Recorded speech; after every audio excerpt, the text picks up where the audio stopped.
बिस्मिल्लाहिर्रहमानिर्रहीम। अस्सलाम वालेकुम व्यूवर, मैं हूं शहबाज और आप देख रहे हैं मेरा यूट्यूब चैनल।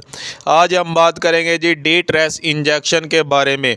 ये जो डी ट्रेस इंजेक्शन है, इसका तरीका इस्तेमाल क्या है, इसे जो हम किस तरह से इस्तेमाल कर सकते हैं और ये हमें किस फ़ायदे में जो है यूज़ होता है, इसका पर्पज़ क्या है। डी ट्रेस इंजेक्शन जो है विटामिन डी की कमी को पूरा करने के लिए जो है यूज़ किया जाता है।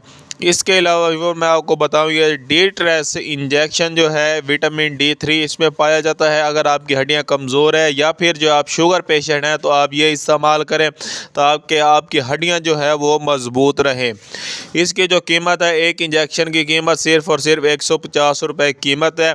इसका अगर हम तरीका इस्तेमाल की बात करें, इसका जो तरीका इस्तेमाल है, इसको एक इंजेक्शन जो है डी ट्रेस इंजेक्शन को आपने तोड़ना है और सिरिंज के साथ भरकर आपने किसी दूध या फिर जो है पानी में डालकर इस्तेमाल करें।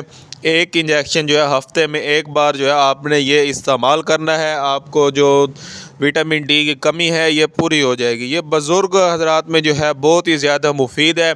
ऐसी और मज़ीद इन्फॉर्मेटिव वीडियो देखने के लिए हमारे चैनल को सब्सक्राइब करें और साथ में बेल आइकन को प्रेस लाजमी करें। मिलते हैं अगली वीडियो में, अब तक के लिए हमें इजाज़त दें। अल्लाह हाफिज़।